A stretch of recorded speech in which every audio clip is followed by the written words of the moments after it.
Jim, thank you so much for being here. I really appreciate it. It looks It beautiful out there today. is. It's a cool morning. Fall is finally getting here, and it's just a beautiful morning. Yes, sir. I think we're sharing the same weather, even though we're so far apart. Uh, I got a gray area out here myself. The leaves are starting to change. Looks like you got some great stuff, great foliage going on in the background there. That's Yeah, beautiful. those are some of the trees that I tap for SERP in the spring. I'm sorry that you can't do what with. That I tap those to get maple sap out of. Oh, is that it? Really? That's where part of the SERP comes from. Well, I'll tell you what, I'm addicted to that syrup. That stuff is amazing. And yeah, I think I purchased another jar of it last night. I mean, I put it on everything. It's amazing. That That's stuff good. is I like it. I like it too. And I'll put that box in the mail today. yes. Do you have a name for it? No, the maple syrup? Yeah. No. It just comes in a mason jar, and I'll tell you what, it's the best syrup I've ever had. Is there have you been doing that long? Oh no, I haven't. I wish I had it. It's so much fun. It's one of my favorite things to do, cutting the wood and splitting it and keeping the fire going all day. But no, this will be my third year, so I've only done it 2 years. I was looking at some of the links that you have on that, and yeah, it looks like a really just a beautiful process. I mean, I imagine there's a lot of tricks to it, but yeah, that looks amazing. Well, I'm the new guy, so I'm still trying to learn all those tricks. I'll tell you what, it doesn't taste like you're the new guy. That stuff is amazing. Um, yeah, you don't think something like that would make such a big difference, but oh my gosh, yeah, all of a sudden I was eating breakfast 3 times a day. Kim, I was looking at some of your stuff on Facebook today, and I mean, I don't know what to say other than it's just such a pleasure. It's just such a pleasure to read, and it's just the people, the company that you're keeping as well, the comments, and just the overall feel of your page. It's so it's just so soothing and just beautiful. I just want to say thank you for your efforts, and your writing is just fantastic. I mean, spot on. Um, I always feel like I'm in the woods with you, walking or doing whatever. I love that you post your you whatever you might be doing. You're sanding your logs on your cabin there, or you're just tinkering around with something, and then you'll write a little tidbit. And I feel like it just gives me the sense that like I'm there with you, and it's just a beautiful feeling. I really love the texture of your writing. It's amazing. Yeah, writing is amazing because, as we know, there's really no one doing it. And it's not like any of that is chosen in advance or thought out. It's just you're doing something, and all of a sudden you pick something up, and those words come out. And actually, like I think I said last time, probably most of the writings, not all of them, of course, are written sitting right here in the early morning watching the sun come up. That's, or it's always, but what is writing? It's like this, it's a sharing, and all we have to use is words, but it's trying to share the happening or the experiencing of right there, Yeah. and it never quite captures it, kind of just all around the edges all the time. Yeah. I I was looking at the chipmunks, and I was imagining some kind of synchronicity. I don't know why this comes to mind, but I can imagine you just sitting there scribbling in your notebook and having the chipmunks come up and just start eating, and you know uh, that kind of being in the moment. um, I think I can resonate with.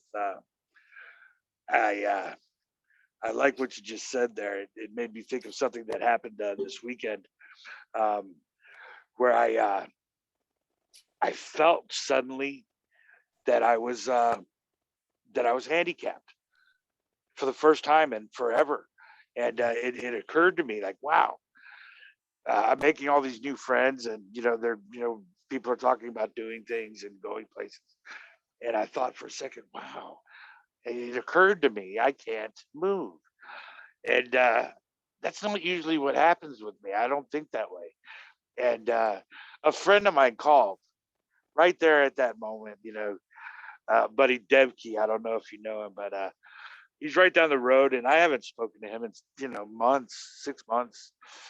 And he was like, and he says, "Yeah, I just got a feeling that you needed a phone call." He's like, "Are you all right? You need anything? You want to come by?"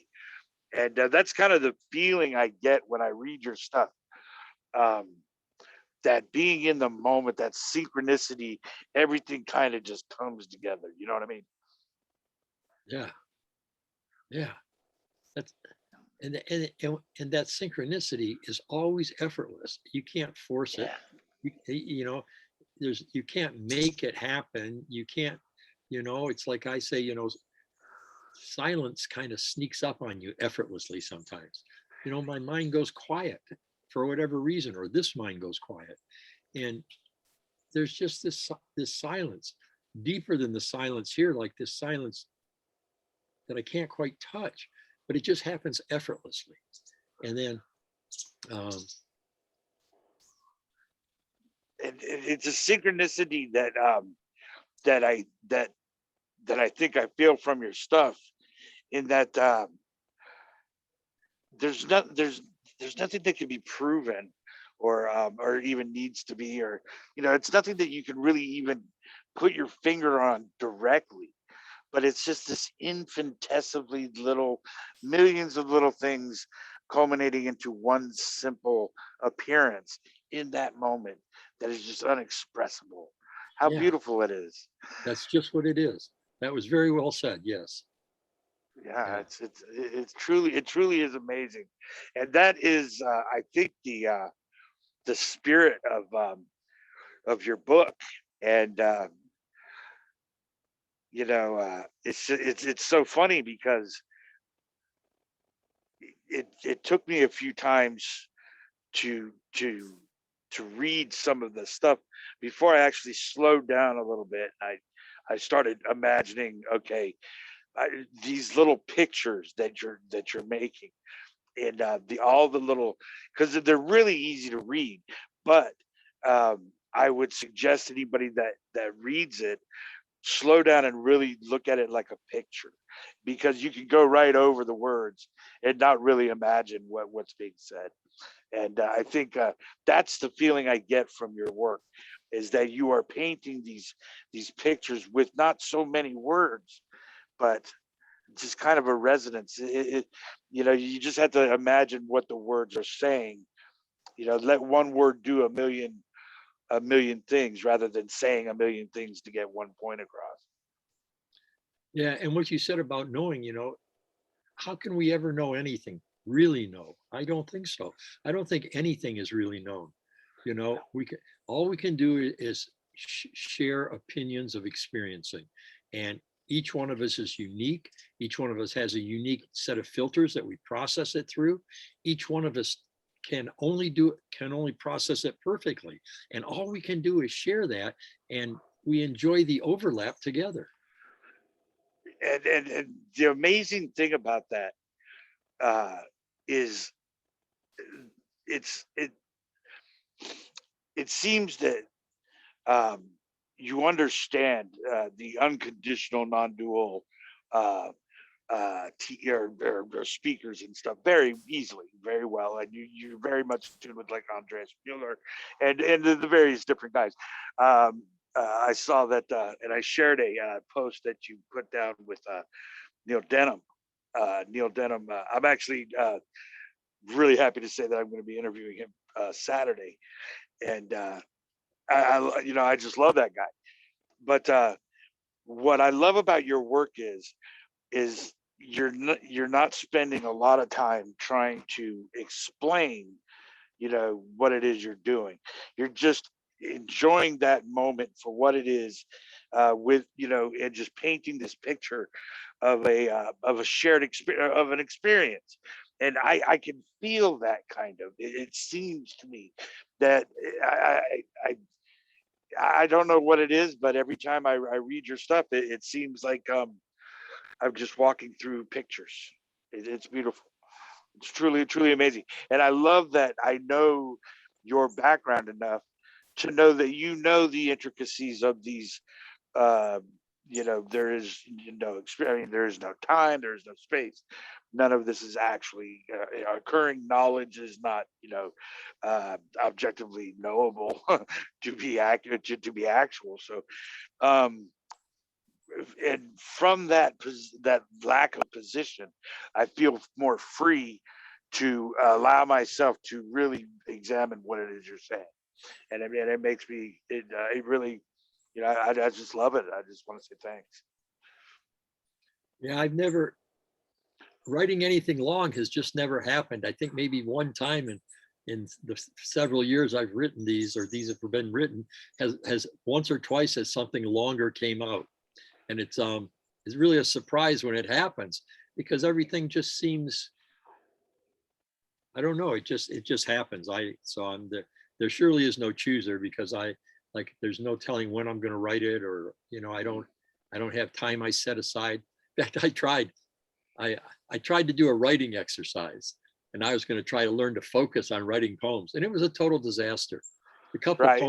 The couple poems I wrote were just so entangled and intellectual, and I just had to laugh at my own folly, and then I just let it all go again. And then, a couple of days later, all of a sudden another one came up, but that was my big attempt at trying to write.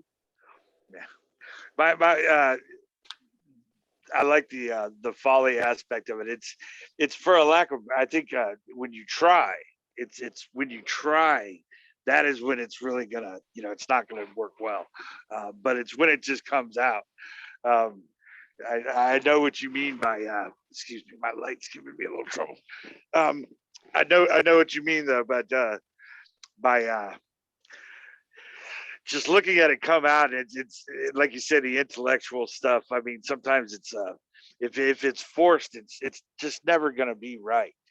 You know, you just, so there's, I know that, sometimes somebody will ask me, they say they like my longer things, and but they never get, you know they never get very many hits. It's always the shorter, easier, simple message kind of stuff that goes out.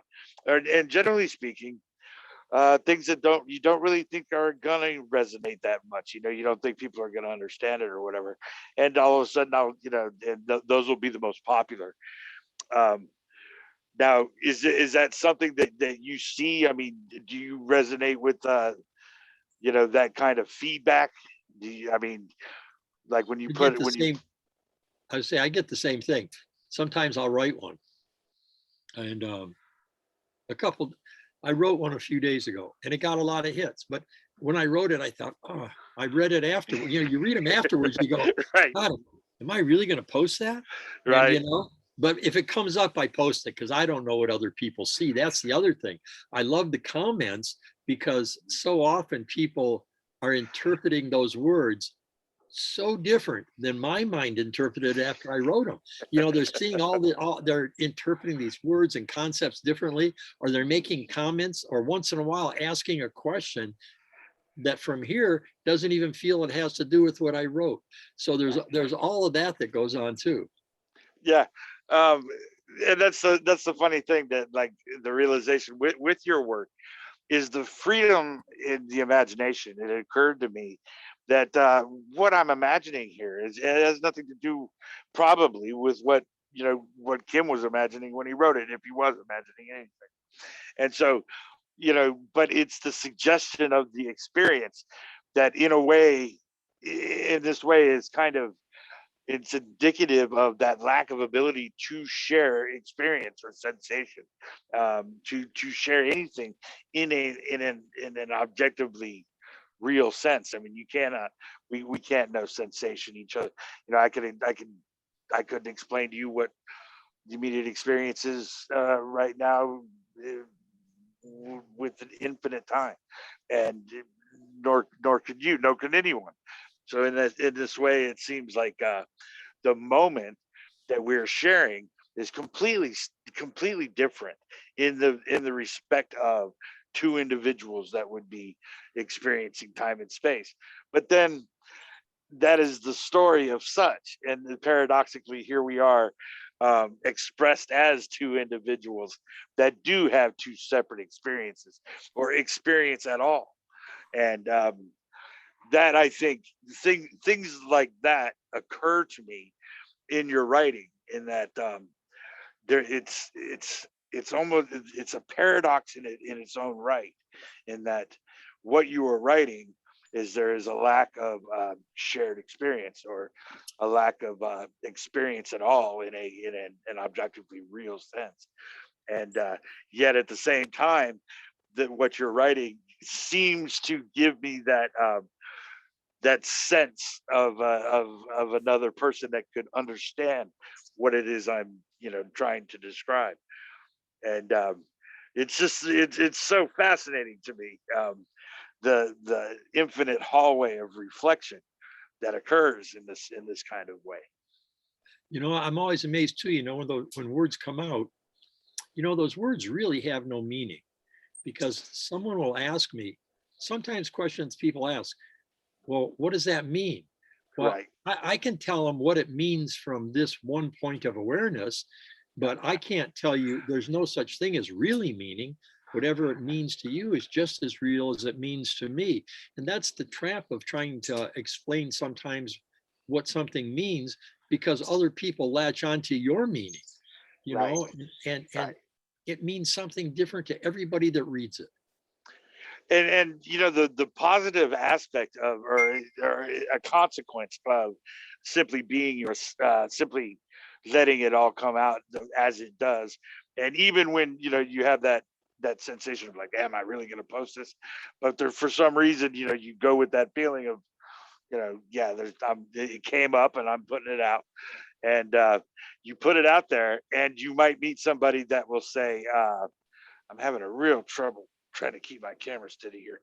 Um, and somebody will, people will, criticize. There'll be all kinds of different people saying all kinds of different things. Um, people will criticize, or, well, that's not, you know, non-dual, or criticize some kind of way something is said. And that is just as beautiful as anything else, because now you have an opportunity to speak to somebody new, and to, to acknowledge that, yes, this is all incorrect. I mean, there's no real right or wrong in this. You know Yeah, what I there's mean? there's nothing you can, right or wrong can't even be. So, and all the comments, whatever they are, each one is really a unique expression of life, expressing life in that moment. Each one is amazing in its own way. The words don't, it's just amazing that there's all this happening. I absolutely agree. It's almost as if each person is a reflection of what you, or what the appearance of like, as I write it down, these things can go through my experience. And, like, I'm actually thinking, well, that I'm criticizing as I'm writing, you know like, I know that this is wrong, and this is why it's wrong, but I'm just writing, it's just coming out. And so when somebody does criticize it, I'm like, yes, I know. I know it's wrong. There's so many ways that it's not right. It's so many ways that there cannot be a right or wrong, and that's the beauty of it. In that surpassing of such castles, the surpassing of language. So much, it seems to me, the identity of individuals are wrapped up with how they can attack or defend a castle. And language is kind of a weapon, or can be weaponized in this manner.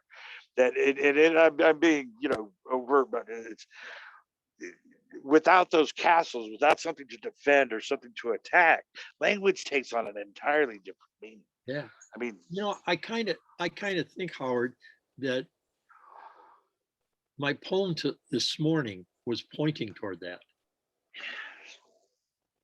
I think that's kind of what it's pointing at. That words, they're shifty, they're funny. We all use about the same 100 words or so in explaining or trying to point to this thing, and all we do is shuffle them around on the page in different positions. yeah, Yeah. yeah. I absolutely agree. But that's the beauty of your work for me. And I look, it's just it's I'll just put it like this. I know that you understand that this is even beyond concept or subject or object. It doesn't have words are not describing things, and so it's the appearance of an experience. It's kind of very difficult to articulate. In that, again, that's why I like your work, because you can say it better than I can. I mean, I don't know how to articulate that. It's comforting to me to know that the person I'm writing understands that there's not a subject object, but doesn't have to spend a lot of time describing that awareness, that appearance that I am aware that this is beyond a me and an it.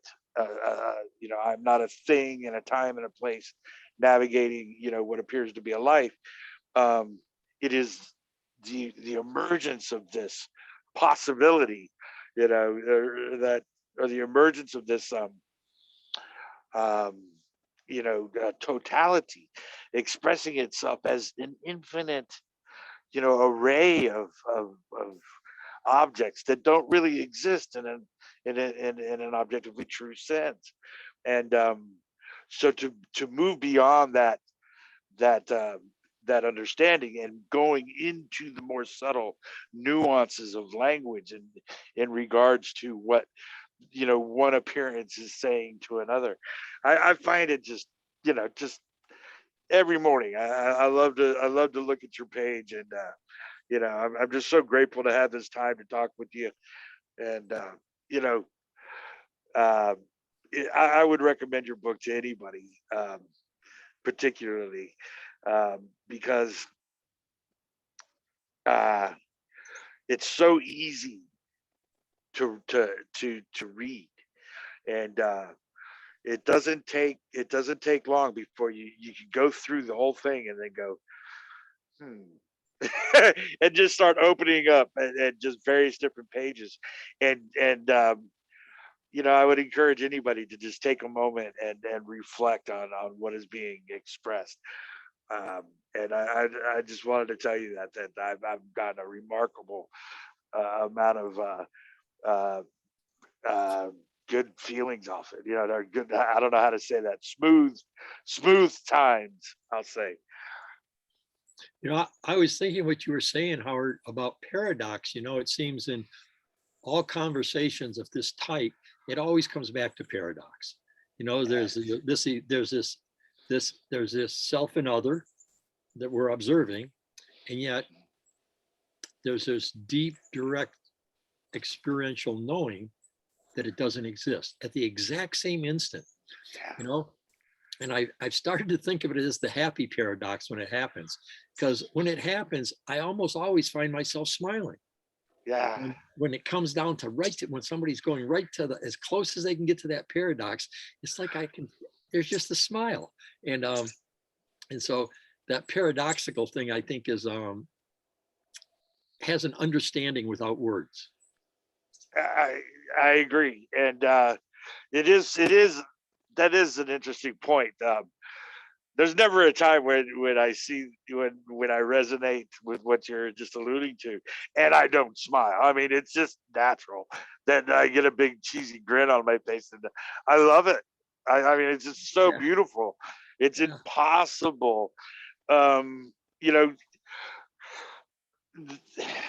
the mundane uh, takes on an entirely different meaning. I mean, mundane is absolutely extraordinary, and that's just something that I wanted to impart there because uh, that's kind of you know what I see in your work is the infinite in the grain of sand, so to speak.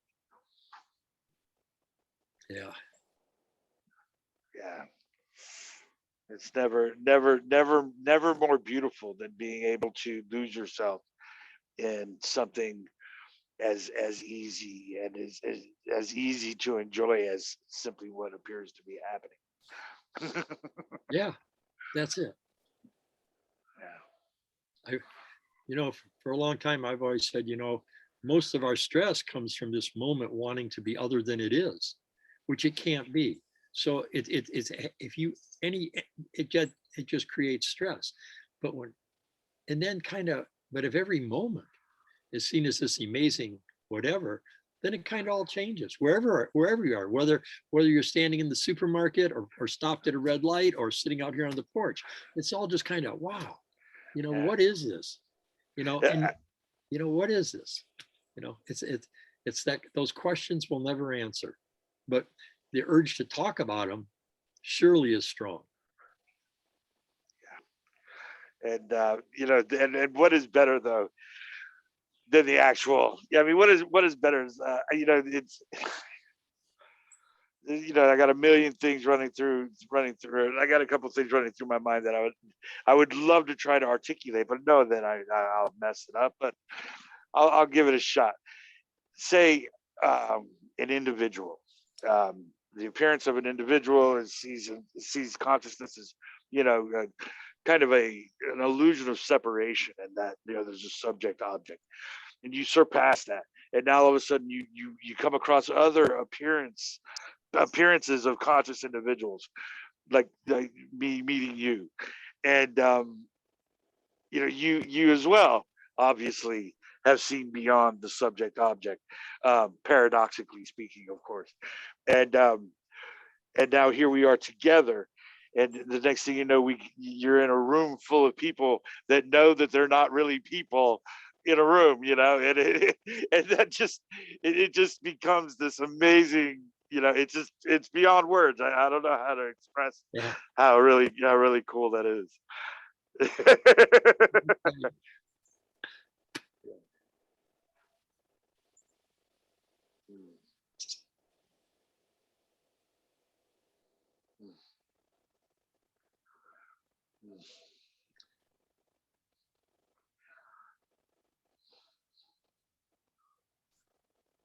I was enjoying that moment. Thank you so much.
as I'm sitting here, all I can hear is the fluttering of the chickadee wings.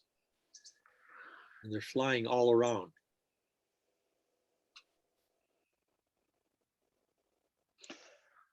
I like their song. Yeah.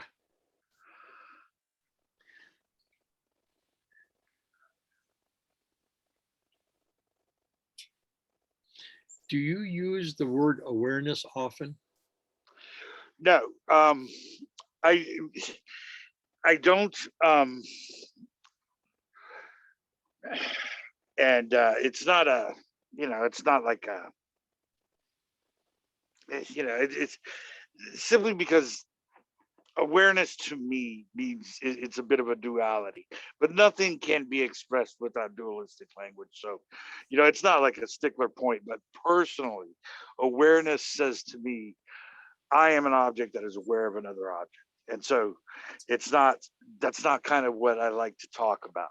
I try to, um, but that's just my understanding of the word. Yeah, that's good. Knowing how someone uses a word often in a conversation really helps. For me, it's a little different. I never think awareness of something. I think of awareness as everything. There's there's there's there's no separation, and it's totally unbiased. It's equanimity. It leaves nothing out, and yet it is everything at the same time. Now that's kind of how, when I think of awareness as something, it's a word I could use. I could use the word happening, or even knowing. I know knowing is used sometimes. Knowing doesn't fit this quite as well, but I hear how it's being used. Yes. Now, I think word definition in conversations is kind of tricky sometimes, because sometimes you'll just pick up that someone's using a word in a different way from you that shifts the conversation a little. Absolutely. I'm guilty of using words in different ways at different times. I think each conversation almost is a language unto itself in a way. Every conversation I have has its own vocabulary. Every person uses that language differently. And as I was saying, I think people use, you can use awareness 100 different ways. So, one person could be saying, awareness means subject object. Another person could be saying, no, could be utilizing awareness as what appears to be obviously immediate experience seems like it's aware. I mean, it's from the vantage point of someone who is aware, and that just seems like everything. And then somebody could say, well, awareness might be a portal from what's within the self to what's outside of the self as that appearance. So you can use awareness in a million different ways, but I think you can use words this way. Like every language, every discussion I have, it almost seems like it is a language unto itself. And but I would like to know how, like you're saying, awareness is. How do you see it? Like how are you seeing awareness is everything? Can you elaborate on that? It seems that awareness is, and then there's really nothing else, because that's all there is. There's not awareness of anything, awareness and something else. Awareness is absolute, all inclusive. Mm, This happening or this unfolding just as it is. mhm, There's just, can't step outside of it, can't step into or out of it, can't peek behind it. mm, It's just this. mm. Yeah, I can see that too. I mean, I totally can understand what what you, what you mean. I'm trying to. And So with if you're that being not a, said, I know there's no real this. or what does real even mean? Yeah. To me, yeah, there's just whatever this is. Yeah. And now, let me see if I understand you correctly. Awareness in this regard is, if you're not aware of it, it's not the immediate experience. It's not what this is. Because if you're aware of it, even if you're thinking about things beyond what appears in this moment, that's still awareness. You can't get beyond it. You can't get beyond what, if you're not aware of it, then it's not happening. Or appearing to happen, not happen. Say that's what I use. Happen slash not happen. Yeah, yeah, Happening slash not happening. Yeah, yeah. I use that quite a bit, and it's almost like I have to use. Yeah, you can almost slash yes and no with everything. Yes and no, happening, not happening, awareness, not awareness, knowing, not knowing. It's so paradoxical. I love that knowledge does not exist in its objectively real definition. There can be no knowledge. Reality cannot be known, and uh, it's. And I like the way you're using awareness. Actually, I mean, if you're not aware of it, it's not just this, right? And you can't get beyond just this, because whatever you're thinking, whatever imagination, if you're not aware of it, it's not this. And there would be no way to know something you were not aware of. Yes. And So, so, yes. Howard, I've always thought that you have a very interesting position because you get to have conversations with what I feel, some very interesting people. And all of those people are talking about whatever it is. And yet they're all doing it in such a unique, separate way.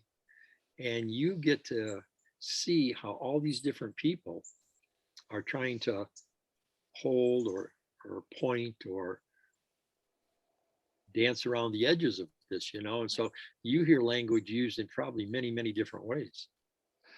oh, the last two conversations, thank you for bringing that up. The last two conversations I've actually posted were amazing, because these two ladies who I love dearly and are just both mavericks in their own right. I mean, they're just beautiful people.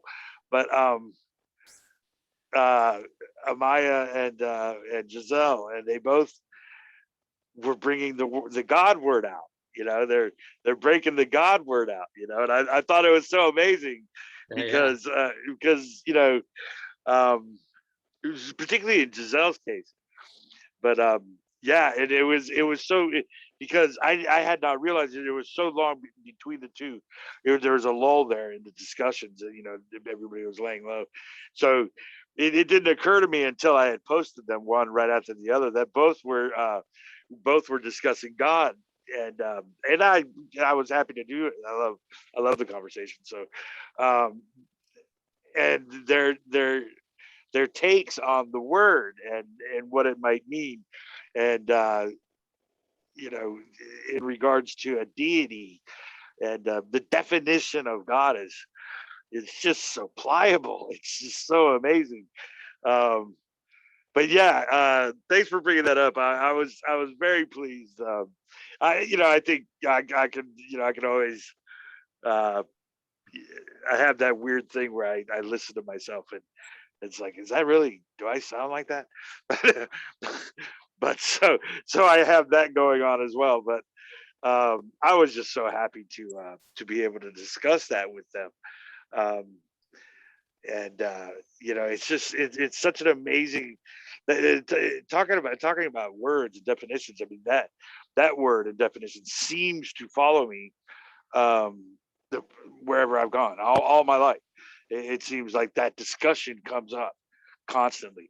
And the funniest thing about it is, it's the totality of existence and the totality of experience or awareness. Um, expressing itself as individuals that are trying to wrap their mind around what it might be. Yeah. And it's endless. It just goes on and on and on. It's beautiful. It's funny. It's it's just constant. uh I don't know. It's a conversation that never leaves. It's always reoccurring. This conversation of God, and it's fascinating to me. No matter where I go, no matter where I've been in the world, no matter who I'm talking to, this comes up, and it always, and that's the thing. Once you get past the argumentative aspect of, well, what you think it might be or not be, and all this other kind of thing, and you see it as this arising of awareness expressing itself as individuals that are discussing it as a god and what a god might be.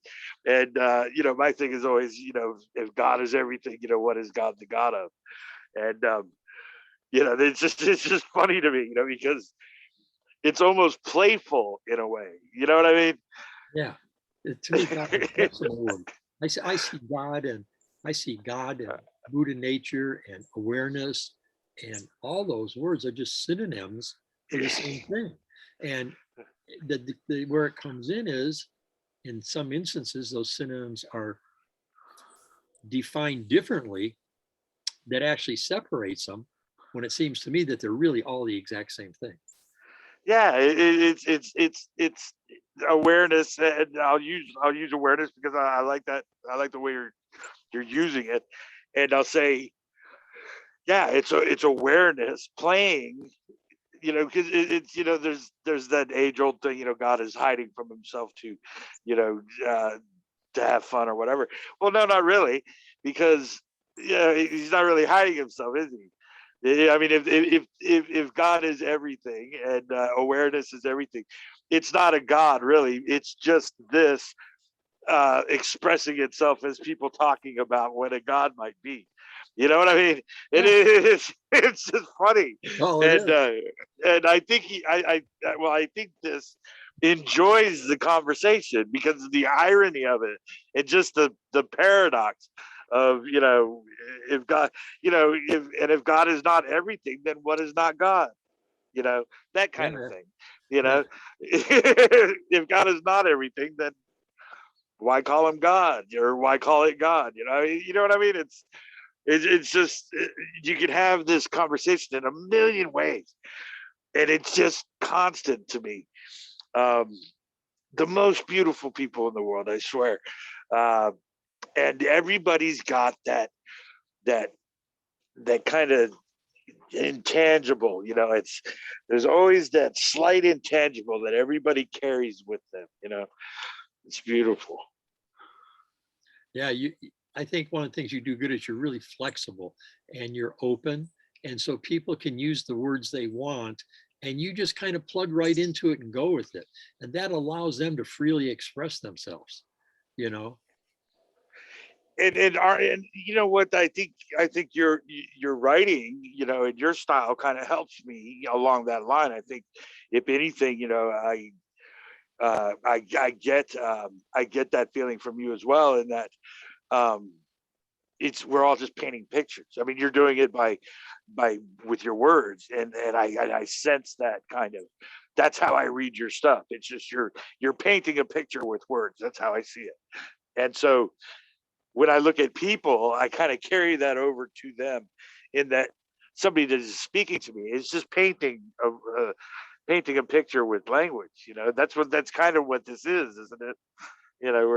We're all just kind of and we're not even, we're not the paint or the brush or any of that. We are the picture. It's It's the picture painting itself. the picture painting itself. It's so incredible. It's so amazing. And yeah, I'm just, I'm just happy to. I'm literally. I mean, honestly, if I could have anything expressed the way I feel, I would just say I'm just happy to be here. And because it's not a here, it's not a me, it's not, and that's the most beautiful aspect to me, is that and this is the most cherished aspect to what I think we're alluding to here, the treasure of being able to have discussions with people that have moved past the need to defend or attack. And when you get past that aspect of language, language literally takes on an entirely new array of ability. And it could be, it's a double-edged sword, of course, but uh, it's just that fascinating aspect of like uh, in the meaninglessness of it, and then and I'll try to say this right, but in the meaninglessness and the purposelessness and the reasonlessness, the lack of logic or knowledge, um, about anything, about anything, is what makes it so full of brilliance, light, and love, and it's so far beyond what is commonly referred to as meaning or purpose or reason, because in its meaninglessness, that makes this moment, what appears to be this here and now, infinite. It's amazing. It's the appreciation to just be here now, as as an apparition of an experience, or the expression of the totality of existence, um simply showing itself as the two of us having a conversation. Yeah. And that to me is, without with there's nothing more than this. So it's, and because of that, um I see a transactional meaning or a transactional reason or purpose, somebody that's trying to achieve something, as a lot more dull. It just comes off more dull. And not in a way of, not in a like a bored kind of way, but literally like, I, yeah, I'm going to use this phrase, but I call it dancing with the dead. The people that actually think that they're alive and in a here and a now, navigating a life, are literally dead. I mean, they appear dead to me, in that they seem so caught up in this, just this impossible um, story of meaning and reason, and there must be something to believe in, and all of that seems so just luggage left on the dock long ago, and in the lack of a tether to any kind of belief is the most vibrant appearance of the mundane I can imagine. I mean, it's just beyond words how beautiful it can be. Yeah, to me, to lose how precious this thing called life is, whatever it is. But every moment seems so precious. And perhaps that seems more so as I've gotten older. But really, life just, every morning when I wake up, I feel I wake up as a new day, a new amazing experiences. And it's just, and it's just, it's different. And a lot of all that stuff that, like you say, effort, goals, things that are drive, they just don't happen anymore. I'm just really glad just to be experiencing. Yes, yes. And well, it's the seeking of an answer that I believe puts people puts the appearance of others in this kind of, it's almost like a retrograde, in that they are looking to a past in order to ascertain some kind of destination, and that's just not that's just not what's happening. There is no path, there is no past, and there is no destination. And I mean, insofar as this moment is concerned, um, to to hook that kind of belief to it, it anchors it down. It is essentially a belief in something. Um, I think clouds the judgment. It, it's and then like Giselle was reading me the riot act. Well, that's a belief. And maybe yes. Okay, I'm guilty. Maybe it is. Uh, I to lose that tether to any belief whatsoever is as it's as vibrant as I can allude to at this moment.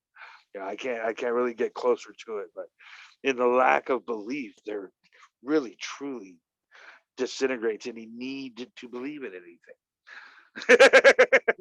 It does. And in believing, you know, sometimes I think, at least from here, when I look at belief,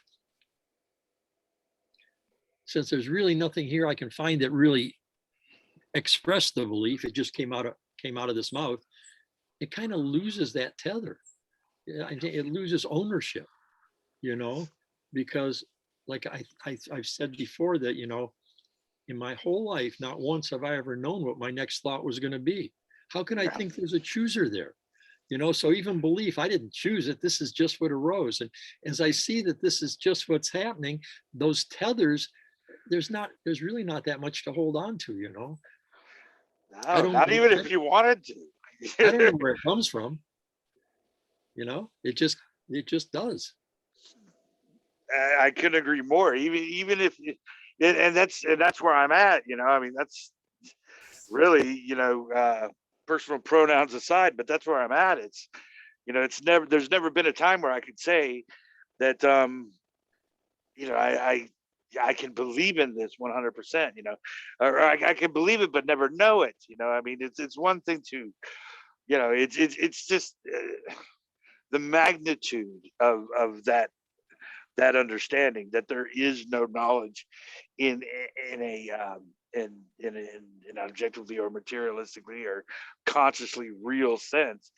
All of these words just lose their definition altogether, and you have to, and once again, I point back to my circle of friends here that I've been able to talk to, you in particular, and that um once you realize that you're with friends, that understand these, you know, paradoxes, and see them for the playful, kind of, I don't know, prank that it is. It's kind of a, indescribable playful prank kind of aspect of what appears to happen in every moment. Um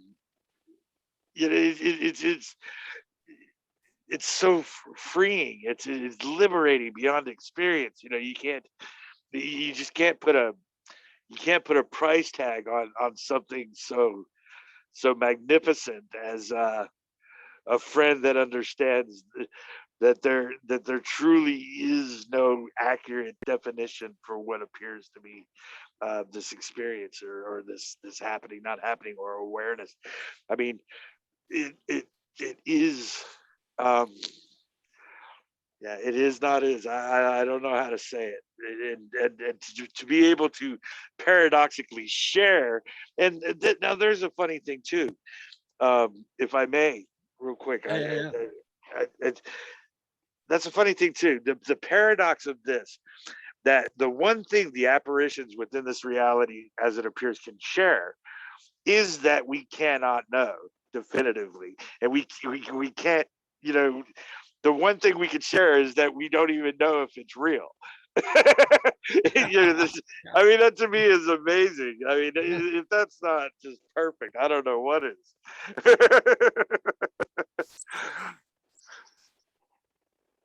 Ugh.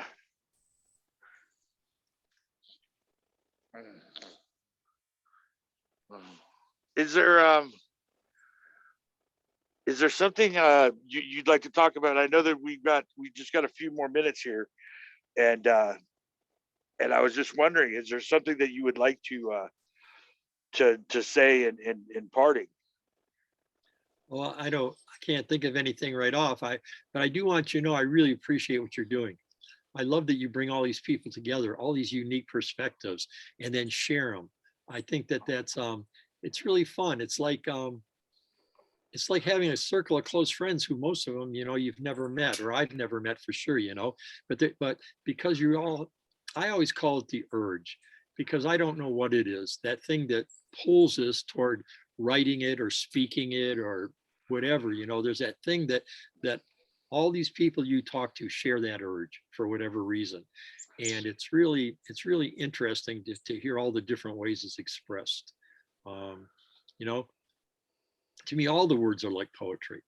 Even if, no matter what they're talking about, I hear a poetic language in there. You know, this that they're all smelling the same fragrance, and they're all trying to put that fragrance into words. And to me, that's real special. And it's really great that you have brought that together. Jim, you don't know how much it means to me, really, because it's one of those Oh, things oh, where oh, yes, yes. What's up, Chipmunk? that one I'm I calling. know. Is it Alvin? Is it Yeah, Alvin? this one always checks me out every time it hangs out.